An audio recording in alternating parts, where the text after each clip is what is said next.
Christian man is the most free Lord of all, and subject to none.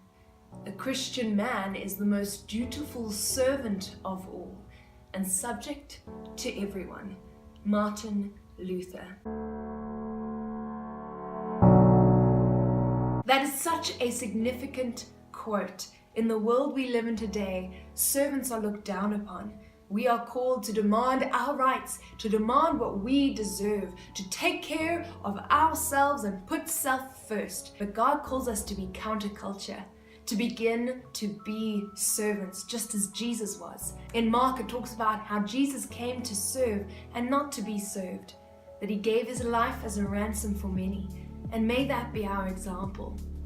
This video is all about servanthood and submission. Yep, I mentioned it, submission, which has become quite the taboo word. Oh goodness, no, we can't submit. Submission, what do you mean submit? I have to be who God's called me to be and I can't submit to anybody.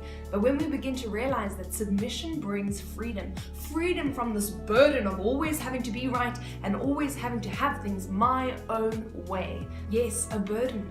It's become a bondage of society, as Richard Foster says in The Celebration of Discipline. I'll leave a link to the book down below. So how do we experience freedom through submission? It sounds so odd because so many times we see submission as oppression, as being oppressed. Submission brings freedom in knowing that we are only subject to God and that we can be free to serve and that His will is what we need over all. Submission allows us to realize the difference between things that are major issues and when it's simply just stubborn self-will. And how many times are most of our arguments based on stubborn self-will, where our pride is getting in the way and we simply want it our way? But what if we no longer do it our way, but rather do it God's way? I'm going to give you 3 tips on how to implement servanthood into your life to begin to transform your environment. Number 1, God's way, not my way. I did it my way, a famous Frank Sinatra song. But what if we do it God's way?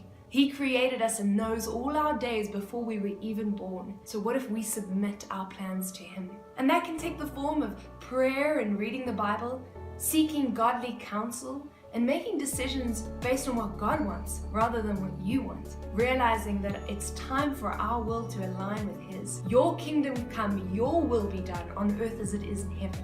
We must begin to die to self, carry our cross, and follow Jesus. In Hebrews 10, it says you need to persevere so that when you have done the will of God, you will receive what He has promised, and God is faithful to keep His promises. So let's begin to do the will of God, and that is to serve.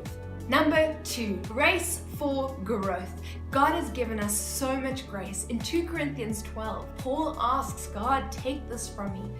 And God responds and says, my grace is sufficient for you, and my power is made great in your weakness. So he says, I will boast in my weakness so that God's power can rest on me.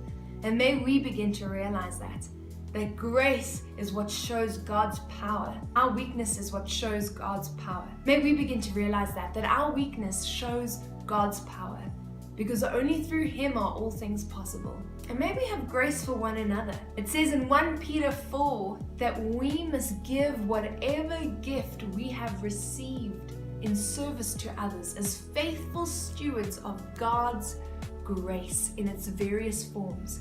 If we begin to show grace to one another, we will be able to grow and to bloom into who God has created us to be, because that is what His grace has done for us.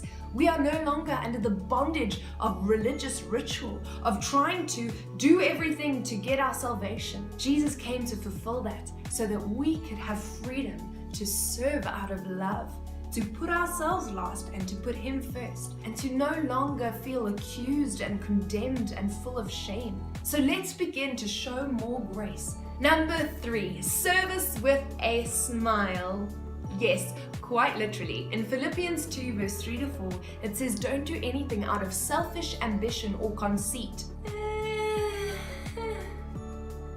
Yeah, I think most of us do things out of selfish ambition and conceit, putting ourselves first. But it says that in humility, begin to serve one another. seeing others as more significant than yourself. Not only looking to your own interests, but the interests of others. What if we began to live like that? If we began to live looking at others' interests, putting their interests before our own. In Galatians 5, it says, "You, my brothers and sisters, are called to be free, not free to indulge your flesh, but free to serve one another in love." We are free to serve, so let's begin to serve. Find ways that you can serve one another. Don't wait for people to ask you to do something and go, "Yep, I probably should serve them." Find ways in which you can go out of your way and put yourself second and serve others. I hope this video really encouraged you to start to live differently. Please remember to like, comment, and subscribe if you enjoyed this video. And remember that you are